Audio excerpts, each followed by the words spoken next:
मेरे दोस्तों, हमारा देश आज़ादी की का जश्न मना रहा है। तो हमारे देश की आज़ादी का जश्न सन 2014 से पहले जो मनाते थे उसका अलग मुकाम होता था, अलग खुशी का एक मुकाम होता था, अलग ही एक खुशी का इजहार होता था।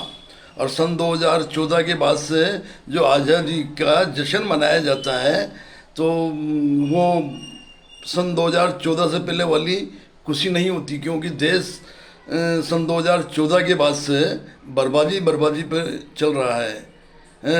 जो देश में सद्भावना भाईचारा था उस पर अटैक हुआ है। देश के नौजवानों की नौकरियां बर्बाद हुई हैं, बेरोजगारी बढ़ी है, महंगाई चरम सीमा पे पहुंची है।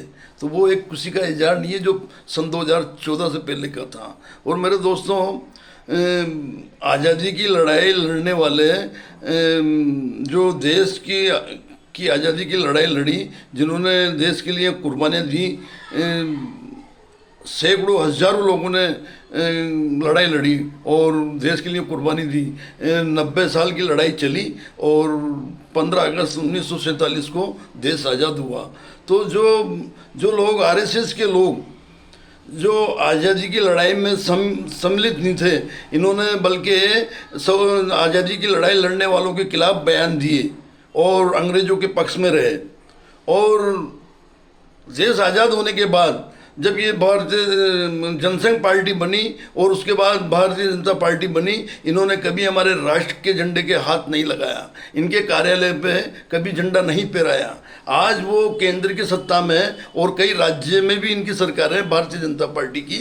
और आज ये देश की जनता के सामने ये साबित कर रहे हैं कि देश की आज़ादी का जो जश्न मना रहे हैं, जैसे कि देश को आज़ाद करा के ये लाए हों, या आज़ादी की देश की आज़ादी की लड़ाई इन्होंने लड़ी हो। इन्होंने एक नाखून तक शहीद नहीं होने दिया और बल्कि अंग्रेज़ों के पक्ष में रहे और स्वतंत्र सेनानी जो आज़ादी की लड़ाई लड़ रहे थे उनके खिलाफ रहे। और आज जश्न मना रहे हैं देश को बर्बाद करने वाले। मणिपुर की समस्या होगी, खिलाड़ियों की जंतर मंतर पे आंदोलन रहा, बहुत सारी ऐसी अनेक समस्याएं, किसानों का आंदोलन, मुस्लिमों से नागरिकता का आंदोलन, कोरोना वायरस में गरीब मजदूर मेहनत कश को मरने के लिए छोड़ दिया और वीआईपी लोगों की हिफाजत की। ऐसे लोग जश्न मना रहे हैं जैसे देश को आज़ाद कराने वाले ही ये पक्के वीर सपूत हैं। ये देश बर्बाद करने वाले लोग हैं जो जश्न मना रहे हैं। मेरे दोस्तों, जश्न तो देश की आज़ादी का सन 2014 से पहले था। और अब जो जिस रोज मोदी सत्ता से हट गया, फिर नए सिरे से देश को बर्बाद करने वाले से आज़ादी मिलेगी। मेरे दोस्तों, धन्यवाद।